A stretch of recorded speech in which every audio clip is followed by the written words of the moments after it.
Allez, est-ce que vous voulez qu'on commence par le sujet de Hicham Aboud ou non? Chauffe ouais, moi je préfère commencer par une mise au point. Parce que j'allais consacrer une émission à part à ce sujet. À chaque fois que la justice en France ou que les services de sécurité en France dévoilent un plan machiavélique dans lequel est impliqué ou sont impliqués des criminels, des gangsters, téléguidés par une main pour le moment invisible. Parce que je rappelle que dans la nouvelle affaire de Hicham Aboud, il y a eu le régime algérien n'a pas encore été cité dans le dossier judiciaire. Je rappelle des choses, je rappelle quelques éléments importants. La nouvelle affaire Hicham Aboud, il ne s'agit pas de son kidnapping à Barcelone en octobre 2024. Il s'agit d'une nouvelle affaire. Je dis bien, il s'agit d'une nouvelle affaire qui concerne une tentative, un plan machiavélique et cruel qui était en cours de préparation pour assassiner Hicham Aboud au mois de février 2025 à El Roubaix, dans son lieu, dans son domicile, dans les alentours de son domicile, où il habite à Roubaix, dans la banlieue de Lille. Donc c'est une nouvelle affaire. Il ne s'agit pas de l'affaire du kidnapping de Barcelone. C'est très différent. Et cette affaire, c'est une deuxième affaire d'Hicham Aboud. Ce n'est pas la première affaire de l'Espagne. En Espagne, elle est toujours en instruction, en Espagne comme en France. Mais là, nous avons un nouveau groupe, 4 personnes. Un cinquième a été placé en garde à vue, il a été relâché. Visiblement, il n'y a pas eu de preuves qui ont été retenues contre lui. Il n'y a pas eu de preuves matérielles pour le moment démontrant son implication directe.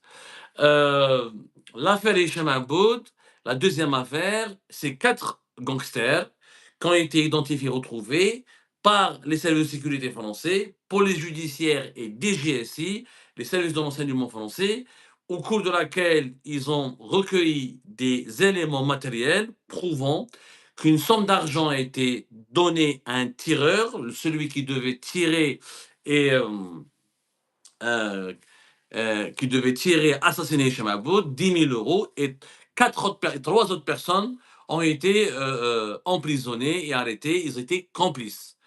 Les services de sécurité français ont retrouvé ce gang après avoir enquêté sur une affaire d'un braquage d'un musée à Lyon. Et il s'avère que ces gangsters sont des professionnels qui ont été contactés par des commanditaires.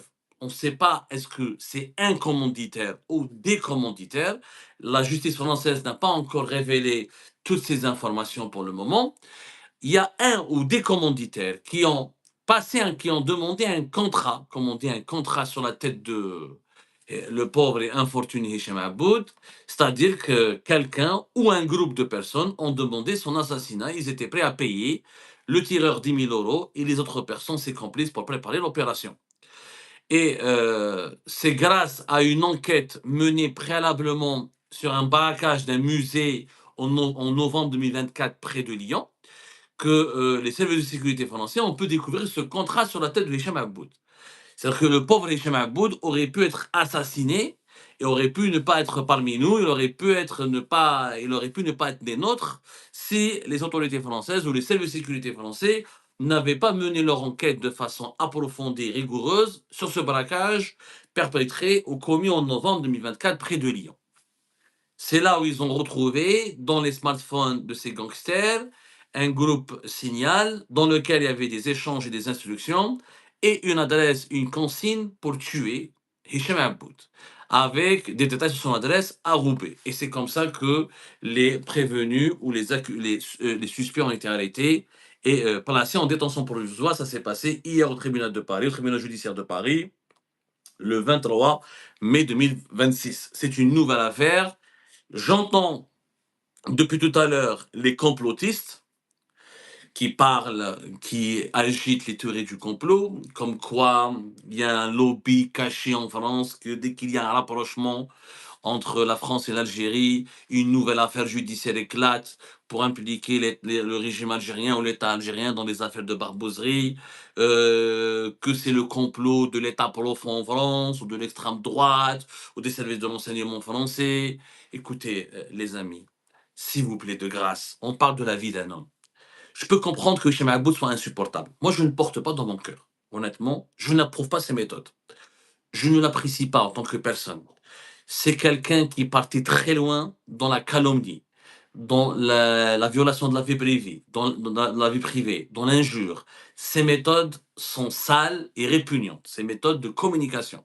Sa façon de faire des vidéos sur les réseaux sociaux, parce que ce n'est même pas du journalisme, c'est de l'insulte en permanence. Ceci dit, je ne cautionnerai jamais. Il y a quelque chose, il y a une ligne rouge, la dignité, l'intégrité physique et la vie d'un homme ou d'un être humain. Nul n'a le droit de décider de la mort de quelqu'un. Exécuter Hichem Aboud, préparer, demander un contrat sur sa tête, comme on dit dans l'expression des criminels, dans le jargon des tueurs, recruter des tueurs à gages, vouloir attenter à sa vie, c'est tout simplement inacceptable. C'est plus que scandaleux, c'est honteux. C'est honteux. C'est inhumain, c'est barbare et c'est cruel. Et malgré toutes les divergences qui m'opposent à Hichem Aboud, tous les désaccords et toute l'hostilité que je peux lui témoigner en raison, encore une fois, de sa manière pas subversive, calomnieuse, immorale, malhonnête de parler de la vie privée des dirigeants algériens. Et récemment, je l'ai condamné. Quand Hicham Aboud, la semaine dernière, a vraiment porté atteinte, une atteinte très grave à la dignité et à l'honneur de Madame Tebboune, j'ai été le premier à le dénoncer, à le déplorer. Mais moi, je suis honnête. Je suis honnête intellectuellement, je suis intègre moralement et j'ai des valeurs. Jamais je ne cautionnerai la violence. Jamais je n'accepterai qu'on touche à un cheveu de Hicham Aboud. Hicham Aboud, je le combats par les idées, je le combats par les arguments, je le combats avec la raison, avec le cœur et avec le langage. C'est un combat intellectuel que je peux mener contre lui. Mais le tuer, recruter des voyous et des gangsters, c'est une mafia. C'est vraiment une mafia. Ça, c'est des méthodes mafieuses.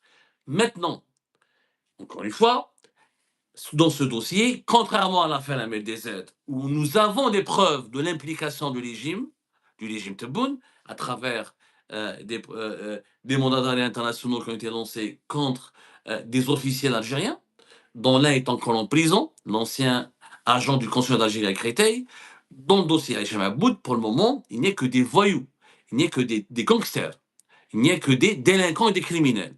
Il n'y a pas pour le moment un lien direct avec le régime Tebboune qui a été évoqué jusqu'à maintenant dans le dossier. Il y a le secret d'instruction. Il est possible que dans les jours à venir, dans les semaines à venir, les investigations judiciaires du parquet national antiterroriste, c'est la même instance judiciaire qui est en charge du dossier MLDZ, qui donc planche en ce moment sur l'affaire Hicham Aboud. Il est possible que les investigations ou l'instruction judiciaire mènent vers la découverte euh, d'un lien ou d'une connexion avec le régime Tebboune. Mais les soupçons pèsent sur le régime Tebboune et les soupçons sont légitimes. أنا personnellement مانيش فاهم هذا يجمع بوش ما حاب يقتلوا. Barcelone, في Roubaix, qu'est-ce qui, il peut avoir ça peut être des privés, ça peut être des privés, mais c'est qui est ce privé qui va recruter, va monter, parce que juste après Barcelone, l'opération Roubaix, on a l'impression qu'il y a un groupe ou un individu qui est très acharné contre Hicham Aboud et qui veut vraiment l'éliminer. Ces personnes doivent avoir de l'argent, ont certainement une autorité, ou ils ont une protection, ou ils sont déjà dans le domaine, dans le secteur, dans l'illicite, dans le criminel, où ils sont des gangs, ou ce sont des dirigeants qui ont des raisons politiques, qui ont des motivations politiques et qui ont un conflit politique. Il est possible que ce soit des voyous. Sauf que Hicham Aboud, avec, encore une fois, tous les désaccords qui m'opposent à lui, Chimabou, c'est pas un dénonciateur des mafias économiques. Il a très peu de dossiers économiques. Et Chimabou, sa spécialité, c'est les familles des dirigeants, la famille Tebboune, les dirigeants, la violation de la vie privée des dirigeants, etc. C'est les attaques personnelles, c'est l'injure, c'est le dénigrement, c'est les attaques personnelles contre les dirigeants. C'est pour ça que moi je doute que ce soit qu'il y ait une motivation politique derrière l'affaire Hicham Aboud. Hicham Aboud ne touche pas aux intérêts, au lobby économique. Il ne maîtrise pas l'économie. Moi j'ai travaillé avec lui, je le connais, il ne maîtrise pas. خاطئ l'économie. Le business خاطئ. Tout ce qui est les enjeux économiques et financiers, il ne les maîtrise pas. Il en parle très très peu. Il n'a pas de source là-dessus. Il est vraiment fort dans le sécuritaire et dans l'invectif politique. Maintenant, moi, je ne suis pas enquêteur. Je respecte l'indépendance de la justice française. Je n'ai pas à juger à sa place. Je ne vais pas mener l'enquête à sa place, mais je me pose des questions. Et je pense qu'il faut maintenant réclamer des comptes à Abdelmajid Tebboune. Parce que c'est quand même bizarre, cette violence politique qui a été instaurée en Algérie et cette machine infernale des menaces, des intimidations et des tentatives d'assassinat qui s'est mise en branle contre les opposants algériens. L'affaire MDZ, mon agression en août 2023, l'affaire Ben Sdira, Kif Kif, il a été victime aussi d'une agression en 2000, c'était en 2024, lui, non? Je crois 2023 aussi, 2023 ou 2024, j'oublie. Après, il y a eu son affaire sur l'arrestation, son placement. Mais il a été agressé par un individu qui était un partenaire avec lui dans les affaires ici, un résident algérien en France, etc. L'affaire Hichem Aboud, on a vu les multiples révélations de compléments d'enquête, de l'œil du 20h du JT de France 2, les élus franco-algériens, comment ils sont soumis à certaines pressions, les activités extrêmement violentes et subversives de certains lobbies sécuritaires et politiques liés au régime algérien sur le sol français, au début de l'année, voilà, début de l'année 2025, les appels aux agressions, au lynchage, à la haine lancée par les influenceurs pro-régime Tebboune, employés par le régime Tebboune, qui mettent Doualem sur TikTok, comme d'autres, certains comme Sonia de Lyon, certains ont été emprisonnés, d'autres ils ont été condamnés, d'autres ils ont été condamnés à des peines de sursis. Il y a une véritable violence. Il y a une véritable violence politique, il y a un climat de violence, de haine, une diabolisation tellement outrancière de l'opposant, de la figure de l'opposant. Jamais la figure de l'opposant n'a été aussi détestée, aussi haïe dans l'histoire de l'Algérie récente que sous l'époque du régime Tebboune. Je vous dis la vérité, durant l'époque de Bouteflika, il y a eu des opposants qui parlaient, il y a eu le mouvement Rachid, il existait, les anciens du fils, le maire Beya, il y avait un MLDZ qui était là en France, etc. Mais il n'y a jamais eu des tentatives d'assassiner, de liquidation physique, on n'a jamais eu parlé d'harcèlement, de menaces ou d'agressions physiques menées contre des opposants algériens basés à l'étranger. On n'en a jamais entendu parler. Je dis bien, on n'en a jamais entendu parler. Tebboune, dès son arrivée, il a créé le concept de Khaberji. Ensuite, il a lancé une machine de propagande contre tout ce qui n'est pas d'accord avec lui, toutes les tendances, les mouvements, les personnalités politiques qui le critiquent ou qui le remettent en cause. Ensuite, il y a eu la diabolisation. Alors, où on est pro-Merzen, où on est des agents du sionisme, où on est des agents de la France, ou des Émirats, etc. Et on a considéré comme les Algériennes et les Algériens qui suivaient les opposants basés à l'étranger, qui partageaient leurs vidéos, qui likaient leurs publications sur les réseaux sociaux, on les accusait d'apologie du terrorisme. Après, on a commencé, le régime Tebboune a commencé à considérer comme terroristes les opposants. Au départ, ils étaient des subversifs, maintenant, ils sont devenus des terroristes. Alors, quand on désigne quelqu'un par terroriste, c'est-à-dire on légitime sa neutralisation. Un terroriste, on fait quoi avec un terroriste? On lutte contre lui. On l'arrête. On le neutralise. Donc, on est en train, avec le régime Tebboune doit rendre des comptes. Et je me rappelle toujours qu'en 2023, quand il a réuni, quand en plein Haut Conseil de sécurité nationale, et durant plusieurs réunions au palais présidentiel d'Al-Mouradia, il demandait à ses collaborateurs les plus proches et aux autres, aux responsables du régime, concernant les opposants, on est basé. Parce que pour lui, on est tous opposants. Un journaliste comme Abdou Samal, c'est un opposant. Alors je fais qu'informer. Moi, je n'ai pas de parti politique, je n'ai pas de mouvement, je n'ai pas de tendance, je n'ai pas d'opinion politique. Moi, je travaille sur les faits et j'essaye de défendre l'intérêt général du pays et je suis un électron libre. Mais toutes les personnes, qui soient Rachel ou l'Almac ou des simples cyberactivistes ou activistes indépendants, il a toujours dit, Abdelmajid Tebboune, faites les taire. Sektuhum aliya. Faites les taire. Faites-les taire. Il faut les faire taire. Quand on dit à des collaborateurs au plus haut sommet de l'État algérien, faites-les taire, ça veut dire quoi? Faites-les taire. Alors, je vois sur TikTok l'ami Samy qui me dit ce n'est pas des opposants, ce sont des escrocs. Qu'est-ce qu'ils ont escroqué? Ah, il y a l'ami, explique-moi. Ils ont escroqué quoi? Encore une fois, on peut ne pas être d'accord avec Hichem Aboud. Et même les escrocs, on ne va pas les assassiner. Au nom de quoi on doit assassiner un escroc? Qu'est-ce qui justifie le kidnapping, la séquestration et une tentative d'assassinat contre la MRDZ? Qu'est-ce qui justifie le kidnapping ou de recruter des tueurs à gages pour s'en prendre à Hichem Aboud? De quoi on parle? Des escrocs. Ben, il faut les juger. Moi, je ne comprends pas de par exemple de l'Égypte. Ok. L'ami sur TikTok, elle nous dit sont des escrocs. Il a déposé au plainte. Les tribunaux français sont indépendants. La justice en France, elle est rigoureuse. Elle est impartiale. Moi, j'ai été jugé en France, j'ai plusieurs procès en France. Les juges n'ont aucune empathie envers moi, ils n'ont pas de sympathie avec moi, ils regardent les faits. J'ai raison, ils me donnent raison, j'ai eu tort, ils me disent qu'il y a eu tort. Il y a une technicité au niveau de la justice. Si vous pensez qu'ils sont coupables de certains délits, bah vous déposez plainte. Si tu me dis qu'elle me disait, si on a des preuves qu'elle me disait un escroc, bah déposez plainte, prouvez-le qu'il y a des tribunaux. Je ne comprends pas. Pourquoi ne pas recourir à la justice? Quand, en réalité, quand on essaie de tuer quelqu'un, de le kidnapper, de le faire disparaître, de l'éliminer physiquement, classe. Ça veut dire que c'est autre chose. Ça veut dire qu'on a vraiment, il dérange, il gêne. Ça veut dire que sa présence, elle est vraiment, elle cause problème. Sa présence, elle suscite une angoisse, elle suscite un malaise. Il y a quelque chose qui tombe par an.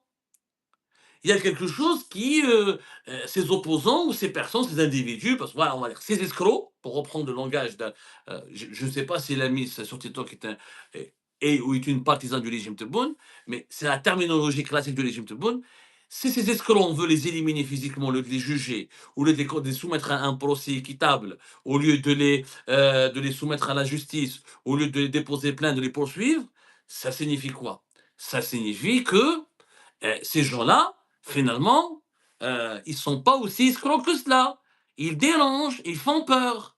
Et pourquoi le régime Tebboune il a peur de Hichem Aboud, d'Emir DZ, de Zetot, de Abdou Samara, de Benzdira? Pourquoi il a aussi peur? On n'est que 5 ou 6. Il y a quoi? On est 5 ou 6. À tout casser 10, certains, d'autres ont moins de notoriété et moins d'influence que Hichem Aboud ou la MRDZ et les autres. Mais pourquoi? Pourquoi on a envie de leur faire du mal? C'est ça la question. Alors, une autre question sur ce sujet sur YouTube. Mimouni Yousfi, Tebboune est derrière tous ces crimes, elle va garder ce dossier en secret pour fléchir le régime Tebboune dans d'autres dossiers. Franchement, ça, Mimoun, alors là, je voulais en parler. La théorie du complot, comme quoi la France est en train de comploter, etc.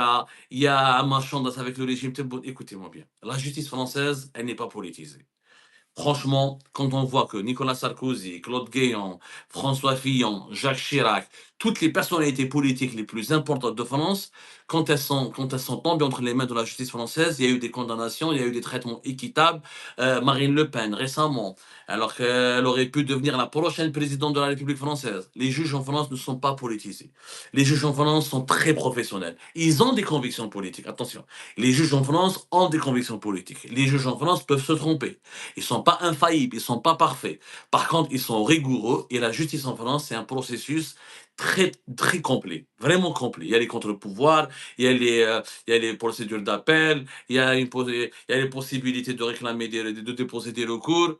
Il faut arrêter avec cette histoire. Les juges ont eu des dossiers sécuritaires. Ces dossiers sécuritaires, les juges ont décidé de mener des enquêtes sur eux. Les services de sécurité ont appliqué les instructions des juges. Il y a eu arrestation, emprisonnement pour la simple. Il n'y a pas de politique. En France, hein, la justice n'accepte pas qu'on tue les gens pour des raisons, pour des motivations politiques, ou qu'on va attenter ou violenter, on va commettre un acte de violence contre l'intégrité physique de quelqu'un, c'est un crime. C'est la lutte contre la. Que ce soit. Il faut arrêter de croire que ça concerne uniquement le régime algérien. Ces jours-ci, cette semaine, la semaine passée, il y a un grand jugement, il y a un grand procès à Rennes, en Bretagne, en Bretagne, d'un opposant, d'un blogueur journaliste de l'Azerbaïdjan, qui a été victime de 2 ou 3 tentatives d'assassinat sur le sol français. C'est l'Azerbaïdjan. Il est placé sous protection. Les juges ont lancé des mandats d'arrêt internationaux. L'affaire a été très médiatisée. Et pourtant, c'est l'Azerbaïdjan. Alors, est-ce que la France a colonisé l'Azerbaïdjan? Non, il n'y a pas des nostalgiques de la colonisation française de l'Azerbaïdjan. L'extrême droite en France n'a pas un problème particulier avec l'Azerbaïdjan. Il faut arrêter avec ces théories de complot. La justice en France, elle est professionnelle. Il y a eu un crime ou tentative de crime, les juges en France mènent des enquêtes jusqu'au bout. Et celui qui est impliqué, Wallah, oui, comme ambassadeur, ou là le cousin de Tebboune, ou là le cousin du roi du Maroc, ou là le cousin de Netanyahou, quoi que ce soit, s'il y a des preuves ou des indices de son implication ou de sa connexion avec un crime grave commis sur le sol français, les juges frappent, ils frappent fort. Parce qu'il s'agit tout simplement de la protection de la sécurité nationale de la France et de l'ordre public. Il faut savoir que les autorités judiciaires françaises, elles ne peuvent pas se permettre d'accepter que... Pourquoi le parquet national antiterroriste, il est à chaque fois mobilisé? Parce qu'il y a ce qu'on appelle le terrorisme d'État. Le terrorisme d'État, c'est quand un régime étranger recrute ou emploie des gangsters ou des criminels ou des délinquants pour attenter à la vie ou pour harceler, menacer des individus qui sont ses propres opposants, mais qui résident sur le sol français. Quand on réside sur le sol français, on a le droit à la protection et à la sécurité, même si on est clandestin. Même, je dis bien que même si on est un migrant clandestin, quand on est victime d'un abus de pouvoir, ou d'une infraction, d'un crime, ou d'une tentative de crime, etc., la justice française vous protège, elle se doit. C'est la loi. En France, c'est un grand pays parce que il y a la prééminence de la loi. C'est pas un pays parfait, c'est pas un pays, c'est pas l'idéal, c'est pas le paradis absolu, mais la loi elle est forte. Donc, s'il vous plaît, arrêtons de croire qu'il y a un État profond, qu'il y a un marchandage. Après, oui, il y a des cercles politiques en France, il y a des partis politiques qui exploitent des affaires judiciaires ou des affaires politico-judiciaires pour exercer des pressions sur les régimes ou les États étrangers afin d'arracher des compromis, afin d'appliquer une feuille de route, ou là pour demander des contreparties. Ça, c'est de bonne guerre. Et donc, là, tu viens, tu es un État étranger, tu emploies des criminels, tu te fais attraper en France, et après, tu te demandes pourquoi les autorités françaises ne vont pas te mettre la pression. Soyons logiques, c'est grave et c'est très grave cette affaire. Donc, s'il vous plaît, soyons dans le. Il y a une logique pénale, il y a une logique judiciaire, ça n'a rien à voir avec la politique. Est-ce qu'il y a d'autres questions, s'il vous plaît? Laissez la juge faire son travail, je suis tout à fait d'accord.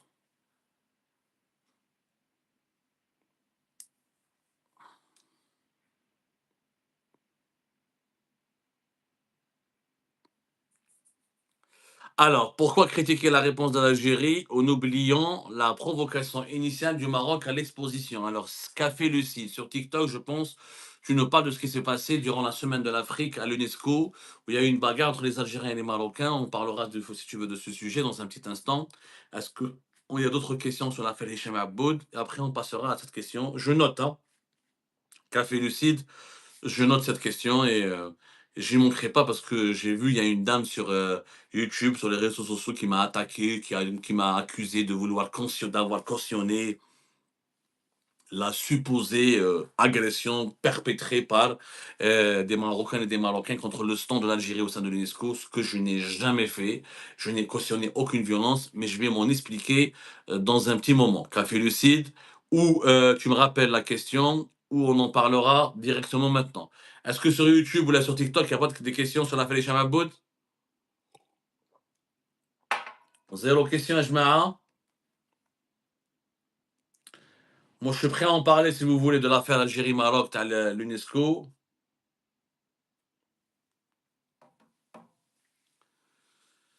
Voilà, bon. Alors, café lucide. Alors, je réponds directement, après on pourra revenir à à cette histoire de, de Hicham Abou, si vous voulez qu'on revienne là-dessus. Ma vidéo, mon émission, elle est très claire. Vous pouvez la revoir. Mon émission sur la fête de l'UNESCO. J'ai été neutre pour la simple raison que je n'ai pas. L'émission s'appelle Tension à l'UNESCO. Le clash Algérie-Maroc dégénère à Paris. C'était le 21 mai où j'étais neutre. J'ai condamné la violence des appareils propagandistes des deux pays. Non, je suis très neutre, mon cher DZ, voilà.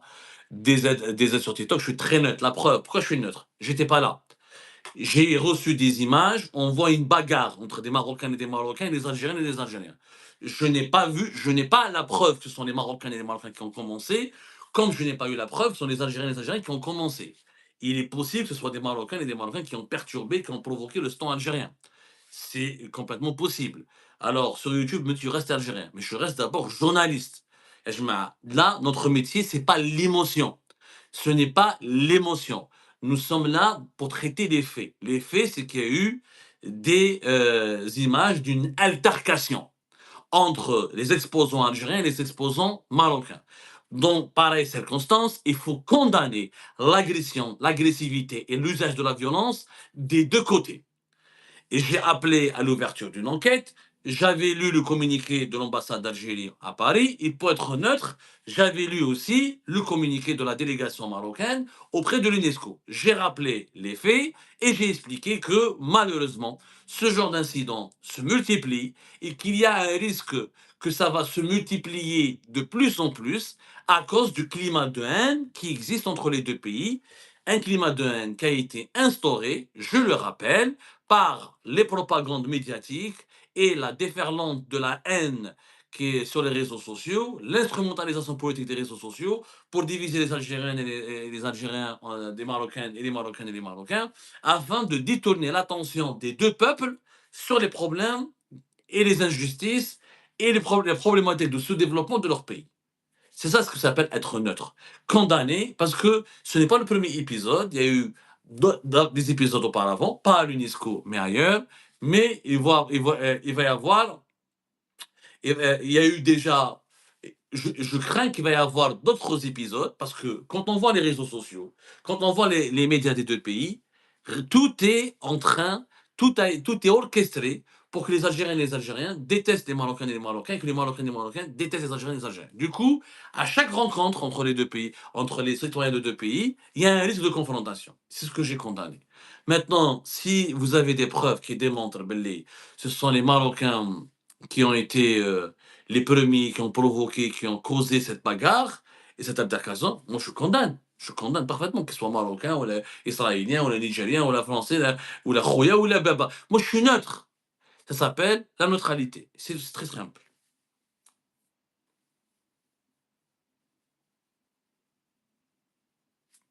Alors, sur TikTok يا ولد البلاد يا عبدو ما نسبكش وما نطيحلكش وعلاش راكم خايفين يا خويا ولد البلاد انا ماشي peur de rien.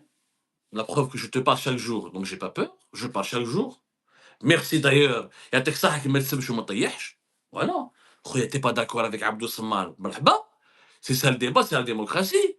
Tu me dis وين ماكش داكور معايا. قول لي وين ماكش داكور معايا on va débattre, c'est pas un problème. Mais انا مانيش خايف. Moi ça, mon cher ami, داو لي ولادي ما خفتش. Ils m'ont condamné à mort ما خفتش. بعثوا لي واحد هنا في فرنسا بغيفولفير، واحد بولحية غيفولفير هنا ما قيب تيري عليا وما خفتش. الخوف غير من ربي سبحانه. الخوف غير من ربي سبحانه. إذا كتب لنا ربي نموتوا اليوم ولا نموتوا غدوة هذا ما كاتب الله. السؤال يعاود يولي نطرحه لك خويا ولد البلاد، وعلاش تبون وجمعتونا مخايفين؟ على راكم خايفين من زعما الامير دي زاد وهشام عبود وعبدو السمار. دان كوتي يقول لك هادو نون با دو كريديبيليتي، نون با دانفلونس، نون با tout est faux, tout ce qu'on dit est faux, tout est mauvais chez nous, nous sommes d'être et puisqu'on est mauvais, puisqu'on est nul, pourquoi vous avez peur de nous? Pourquoi vous avez peur de nous? هذه اللي ما فهمتهاش أنا. Pourquoi vous avez peur de nous? Pourquoi vous avez peur d'eux? Ah, c'était je suis journaliste. Pourquoi vous avez peur d'eux? Ah, là, ils ont fait une. Ah, là, ils condamnent, et Betam, l'avocat Betam l'a dit sur Sherlock News, 3 à 5 ans de prison ferme pour un like, pour un j'aime des vidéos de Hicham Aboud, de MFDZ et peut-être même de mes vidéos aussi. J'ai pas eu de preuves, mais apparemment, même moi, me sac. Chez certains services de sécurité, je suis considéré comme terroriste. Chez d'autres services de sécurité, je suis considéré comme subversif. Chez d'autres cercles du pouvoir algérien, je suis considéré comme un fou. Mais là, ما فهمناش والله ما فهمنا ما فهمناش.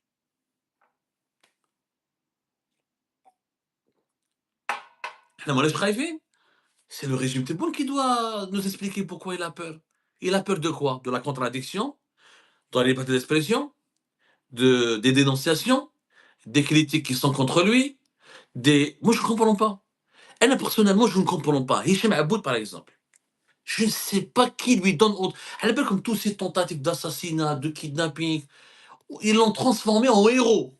Alors que dans son travail, il n'y a rien. Hicham Aboud, il n'y a pas d'infos. Hicham Aboud, avec tout le respect que je lui dois, 99% de ces vidéos, c'est des fake news, des insultes, de la calomnie et du mensonge. Et du commentaire superflu. J'ai rien compris. Après, encore une fois, ça peut être des privés. Mais c'est qui ces groupes privés qui vont mobiliser des tueurs, des réseaux, etc. pour s'en prendre à Hicham Aboud?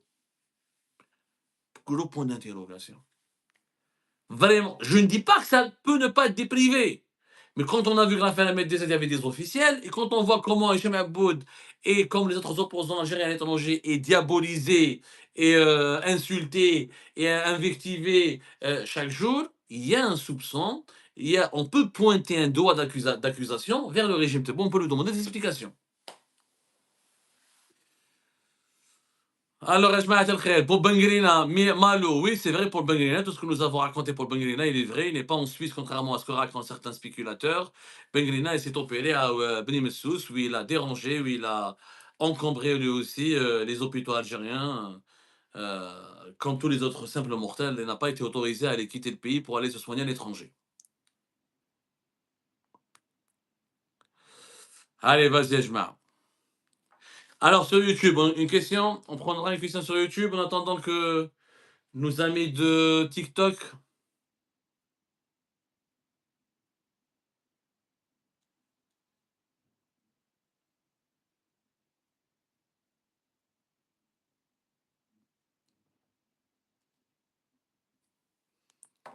Allez, l'équipe.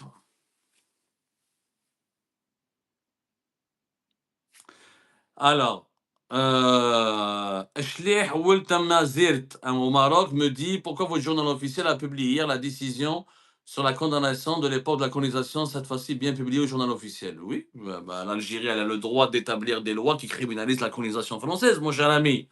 La colonisation française n'était pas une promenade de santé en Algérie. Moi, je n'ai pas de problème là-dessus. Attends, non, non, non, je suis d'accord. Soyons très clairs. La colonisation française était une série interminable de crimes contre l'humanité.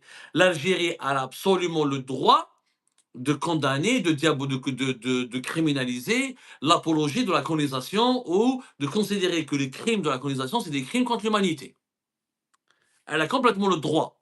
Ce que, par contre, je conteste, c'est l'instrumentalisation politique de l'histoire par le régime.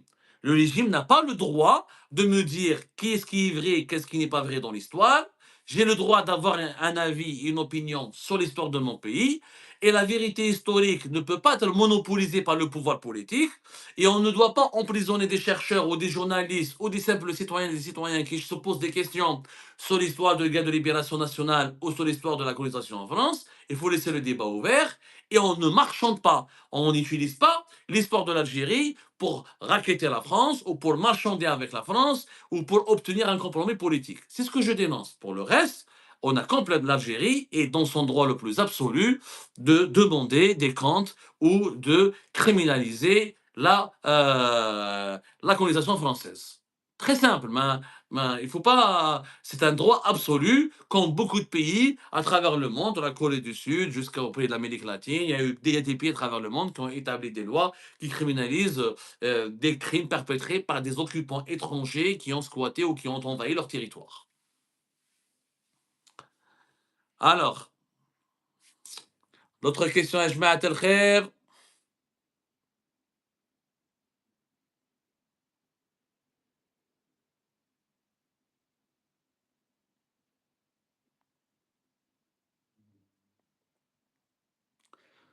Tonton sur TikTok qui me dit Abdou a un cœur blanc. Merci beaucoup, tonton. Merci beaucoup. Pour une fois, nous avons des avis positifs, ça nous remonte le moral. Merci beaucoup. Merci énormément. Allez, d'autres questions et l'équipe. Hamid Axel, il dit je confirme que tu as peur de débattre avec moi. Hamid Axel, je te connais même pas. Comment je peux avoir peur de toi? Marhaba, tu veux débattre? Yallah. Je suis prêt à débattre. Quel sujet tu veux qu'on aborde? Comment j'ai pas eu peur de toi pour les deux chiens, je vais avoir peur de toi. Je ne te connais pas pour avoir peur de toi. Après, si tu dis il faut monter dans un live, encore une fois, je ne peux pas faire monter des gens en live parce que j'ai pas envie. On a un public familial, on est des gens bien élevés, il y a des parents qui nous regardent, il y a des pères et des mères de famille, des pères de famille qui nous regardent avec leurs enfants. Je نطلع انا واحد بيسب ويطيح ويخرج لنا الكلام les insanités ou la vulgarité. أنا ما نقبلهاش. Moi, je suis pas là pour faire du clic, je le dis. Moi, je ne suis pas là pour faire du clic et pour faire du buzz et pour se faire de l'argent. Moi, je suis là pour dans une démarche d'explication, de pédagogie et d'exploration des dessous de l'actualité algérienne et d'interactivité, de vous expliquer en live ce que peut-être je n'ai pas eu le temps ni les moyens, le temps nécessaire de l'expliquer dans une émission de journalisme, dans une émission classique. Voilà, faut qu'on soit très clair. Donc, rien, c'est pour ça, mais j'ai pas peur du débat. Celui qui veut débattre, marhaba. Nazoumi sur YouTube et là sur Ibtissam Hamlaoui. Ah, sur Ibtissam Hamlaoui. Le général Hassan tombe, mais pas Ibtissam Hamlaoui. Anna, franchement, je le dis, et là, Ibtissam Hamlaoui, allez, je pense. Hein. Je le dis, euh, il faut absolument la nommer vice-présidente. Elle est puissante. Wahed Magdelha. Quand même le général Hassan a succombé à la tentation, il a servi l'agenda et les intérêts d'Ibtissam Hamlaoui, c'est scandaleux. Cette femme, elle a une emprise, un pouvoir incroyable. Voilà. Nous l'avons rêvé, nous l'avons expliqué la mécanique de son emprise, de son pouvoir personnel sur les institutions de l'État dans plusieurs émissions. Je ne vais pas revenir là-dessus. Elle est puissante. Donc, au départ, on nous a dit, depuis la fin de l'année 2025, lorsque le scandale Yassine Ben Chettah et Hajar Zitouni a éclaté, scandale de torture, je rappelle une fois, de violence, pas uniquement de détention et d'emprisonnement arbitraire ou de violation des libertés publiques individuelles ou d'incarcération arbitraire, il y a eu de la torture, il y a eu de la violence, il y a eu des humiliations, ils ont été dénudés, frappés, forcés de boire l'eau des toilettes, etc. Donc, soyons sérieux. Hein. Moi, Ibtissam Hamlaoui, c'est pas une affaire de corruption, de trafic d'influence ou de coucherie, etc. C'est beaucoup plus grave que cela. Beaucoup plus grave que cela. D'ailleurs, encore une fois, sa vie privée ne m'intéresse pas. À la fin de l'année 2025, on nous a dit Tebboune ne cède pas à la pression.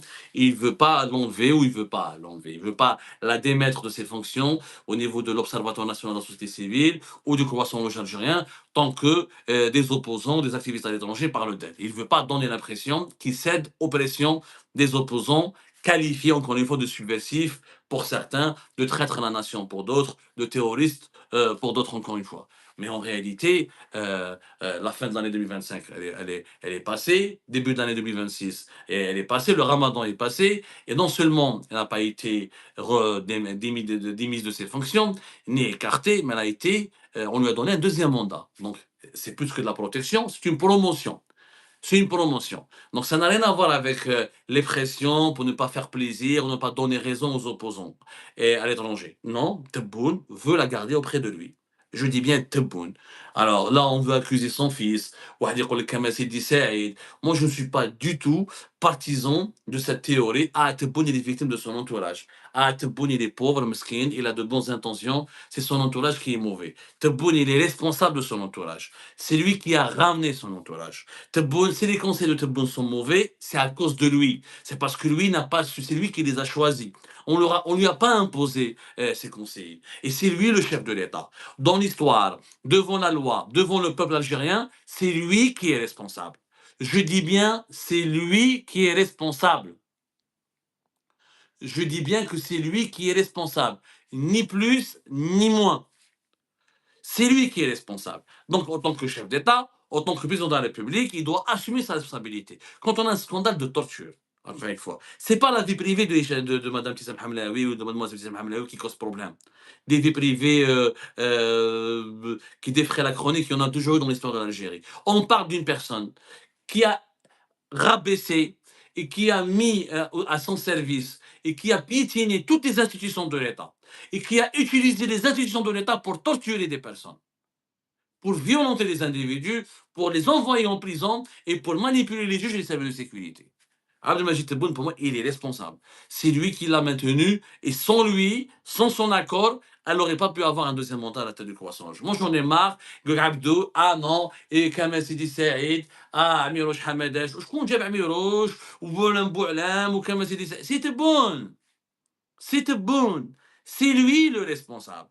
L'État, il est mal géré. Si l'État est commandé ou commandité ou manipulé par des personnes véreuses, qu'elles soient des femmes ou des hommes de mœurs légères ou avec des conditions, avec des pratiques scandaleuses, c'est parce que lui, il refuse de faire le changement, il refuse de nettoyer son entourage. Il le refuse.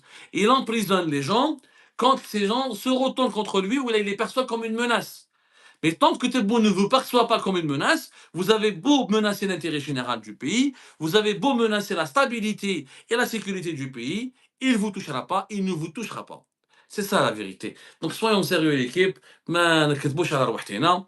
انا باش تقول لي كما سيدي سعيد وهادي وبولام بوعلام وجنرال حسن, ils sont tous au service d'un seul homme qui a façonné un système qui est mauvais. Il doit rendre des comptes, c'est Tebboune qui doit rendre des comptes. C'est aussi simple. Alors, Che Guevara sur TikTok. Même si Tebboune quitte le pouvoir, tu ne rentreras jamais en Algérie. Che Guevara, on a dit la même chose à Hossein Aït Ahmed. Ou Hossein Aït Ahmed, il est rentré en Algérie, où il a mobilisé 1 million de personnes dans les rues d'Alger, où Galhom, je vous emmerde. On a dit la même chose de Bouteflika, il ne rentrera jamais en Algérie. Il est rentré en Algérie, il est devenu président de la République.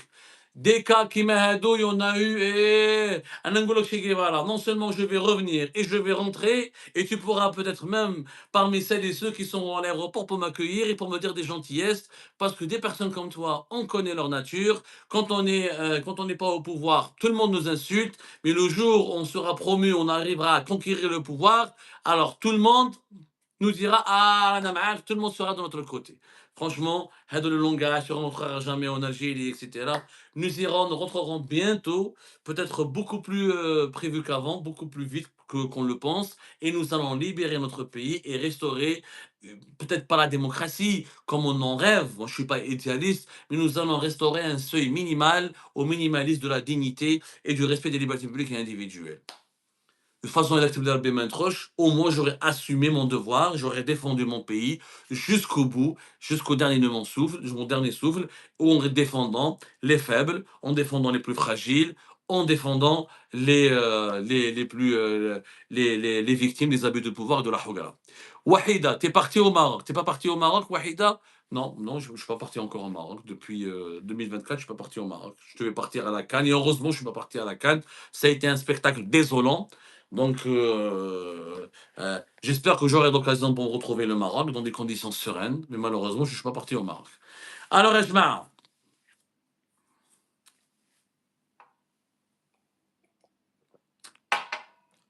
allez, on va rajouter encore un petit quart d'heure. Allez, good live, s'il vous plaît, maximum de partage. Un max de partage, ça fait longtemps qu'on n'a pas fait de live. Prière de partager massivement ce live, s'il vous plaît. Artiste Bio, libérer notre pays. Oui, Artiste Bio, libérer notre pays de la dictature. Oui, un pays se libère de la dictature. Et c'est pas la peine, ne t'inquiète pas, j'appelle pas à prendre les armes ou à faire une armée de libération. Non, non, non, pas du tout. La libérer avec l'esprit, avec le dialogue, avec le journalisme indépendant et libre, avec la citoyenneté et le civisme.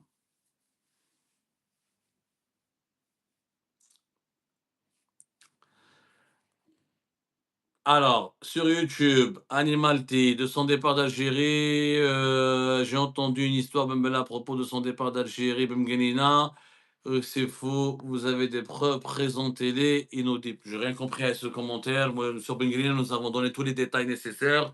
Il y a eu même des photos de sa présence à l'hôpital de Beni Messous qui ont été diffusées sur les réseaux sociaux. Donc, je ne vois pas de quelles preuves vous nous parlez, mon cher ami.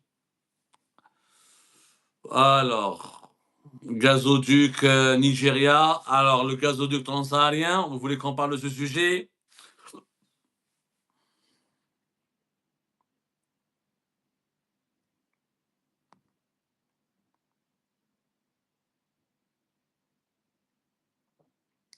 Che Guevara qui me dit: «Pourquoi vous vous adressez aux Algériens en français? Vous voulez la compassion des Kabyles». Che Guevara, je suis un journaliste francophone depuis, 15 ans. C'est la langue dans laquelle je me suis formé, dans laquelle j'exerce le journalisme et je crois que il y a au moins, selon les chiffres officieux de l'Organisation internationale de la francophonie, au moins 12 millions de francophones en Algérie. L'Algérie, elle fait partie des 3 pays les plus importants francophones hors la France, hors l'Hexagone. Et je crois que les francophones algériens méritent un journalisme de qualité, un journalisme indépendant, auquel nous aspirons et pour lequel nous œuvrons chaque jour. Et encore une fois, on n'est pas là pour faire la quantité, on est là pour faire de la qualité. Et nous avons toujours essayé de parler en arabe, au dialecte algérien, pour se faire comprendre par la majorité des Algériennes et des Algériens. On n'a pas. Après, voilà, je suis plus à l'aise en français que dans la langue arabe.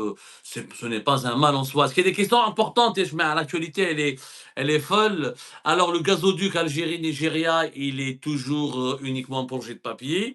Nous sommes en train de préparer une enquête importante parce que nous avons parlé à des sources très bien introduites au sein de Sonatrach et nous sommes en train de préparer une émission là-dessus pour vous dire que ce projet risque d'être une utopie puisque contrairement à ce que dit le régime Tebboune, à ce que nous disent le ministre, surtout le ministre de l'énergie, Hadak, Ahmed Mohamed Alkeb, qui est devenu ministre des hydrocarbures, il y a un énorme mensonge, il y a une énorme manipulation et désinformation sur ce sujet. Il y a beaucoup d'infrastructures qui n'ont pas été encore réceptionnés, ni même leurs travaux de construction n'ont même pas été encore lancés. Il y a beaucoup d'insuffisances et de défaillances dans ce dossier et malheureusement ce gazoduc risque de ne pas voir le jour.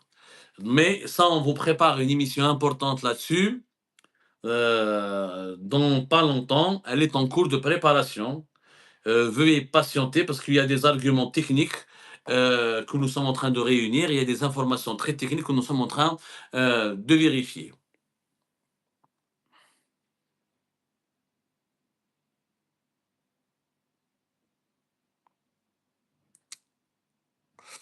Alors,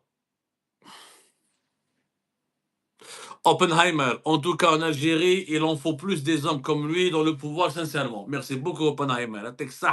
D'ailleurs, je vous conseille à tout le monde de voir le film Oppenheimer, qui est un grand film, qui est un très grand film, qui reflète la vie compliquée d'Oppenheimer. Justement, c'est quelqu'un dont on peut s'inspirer dans notre travail, parce qu'il a eu toute sa vie à lutter contre sa mauvaise conscience ou comment vivre en harmonie avec sa conscience. Merci beaucoup, Oppenheimer. Oui, bah, je ne sais pas s'il faut des hommes comme moi dans le pouvoir, mais en tout cas, il faut des hommes de ma génération et de mon âge. Parce que l'on a marre de la gérontocratie des vieux, de la dictature des vieux et des personnes qui sont amères et qui sont dictatoriaux, qui sont caractériels et qui sont fermés dans l'esprit, qui sont constipés dans le cerveau. Et nous allons faire de notre mieux pour améliorer la gouvernance de notre pays. L'ami Samy, il revient, Marbabi, qui nous dit, il nous parle de petits chantage. L'ami, encore une fois, celui qui a une preuve que un opposant algérien ou un cyberactiviste ou un journaliste a fait du chantage, tribunal, au tribunal judiciaire de Paris. La justice française ne va pas protéger quiconque. Si vous avez des preuves que Hicham Aboud, Ahmed Dezad, Abdou Sammar font du chantage, déposez plainte. Déposez plainte. Et allez-y. Allez-y. C'est tout. C'est lui qui a des preuves. Moi, je ne comprends pas. Moi, quand je parle contre le régime Tebboune, j'utilise des preuves, je montre des documents, j'utilise des informations vérifiables, détaillées, contextualisées. Je ne parle pas dans le vent. Je ne parle pas du tout dans le vent. Et voilà. Alors, Sadoun, qui me dit, il me dit, tu es parti depuis plus de 10 ans, l'Algérie se développe à fond. Ah, elle se développe tellement qu'on est en train de prendre les moutons de la Syrie. Un pays en guerre, un pays en crise humanitaire nourrit l'Algérie. Tellement on se développe, on dit les moutons d'un pays en guerre et en crise humanitaire. Tellement on se développe qu'il faut s'inscrire pour pouvoir acheter 2 pneus par 6 mois. Tellement qu'on se développe que le dinar a perdu entre 30 et 40% depuis l'arrivée du régime Tebboune. La liste, elle est très très longue. Ça donne. Tu as le droit de trouver que tu as le droit d'être d'accord avec le bilan de Tebboune. Moi, je ne te reproche pas. Mais ne viens pas mentir. Ne t'éclipse. Proche, puis là, on se développe à fond. On ne se développe pas à fond. On est en train de toucher le fond. Quand on emprisonne des citoyens et des citoyens pour un commentaire, pour un like, quand on provoque des pénuries de pneus, quand on fait souffrir la population des pénuries de médicaments, quand le pouvoir d'achat s'effondre, quand un mouton devient un luxe, quand une voiture devient un luxe inaccessible, y compris dans les rêves, on ne se développe pas à fond, on crée de la pauvreté, on crée de la misère. Et là, je ne suis pas d'accord. Et là, je ne suis pas d'accord.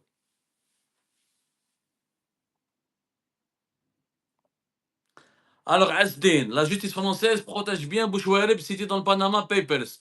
Peux-tu nous expliquer pourquoi? Ce n'est pas un voleur d'orange ou de mobilette? Asdin, je te demande, Asdin, de revoir notre émission sur Bouchouareb, le cas d'école.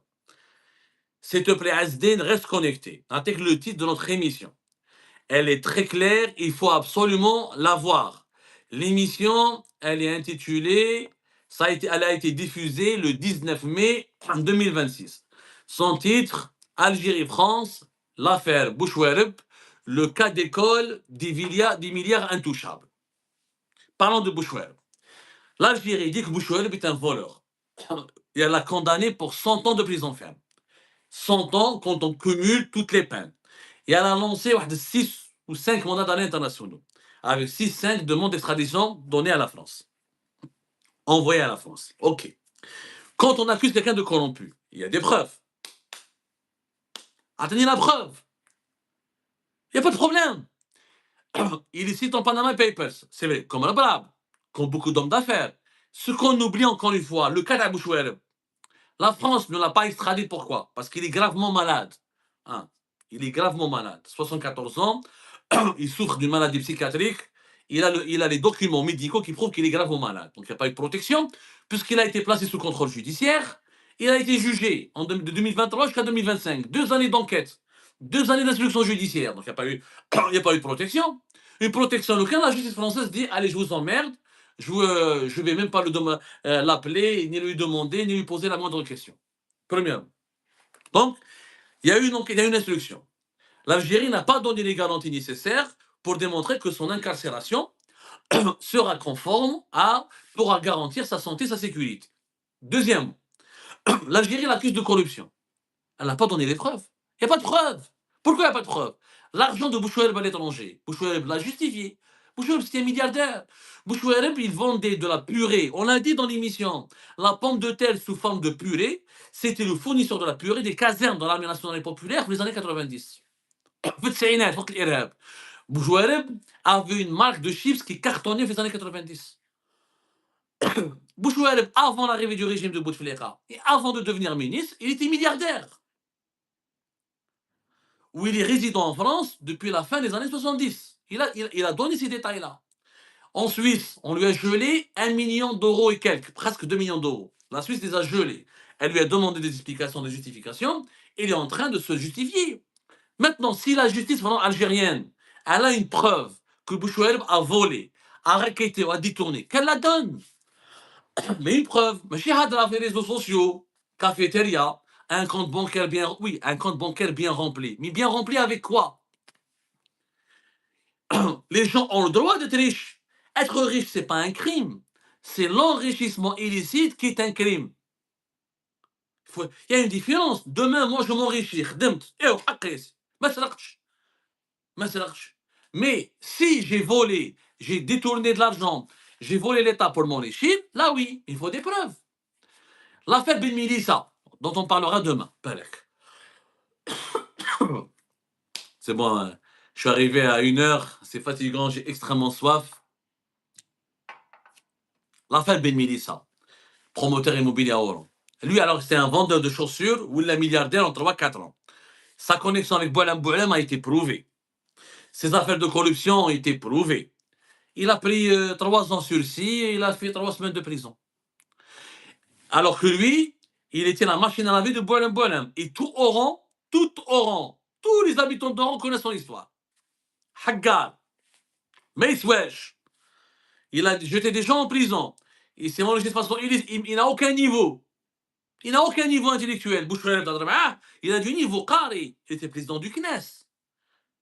Qari Bouchoueb, حبينا ولا كرهنا. Ben Milita, je lui donnerai même pas la gestion d'un cafétéria. Lui, il a pris que 30 jours.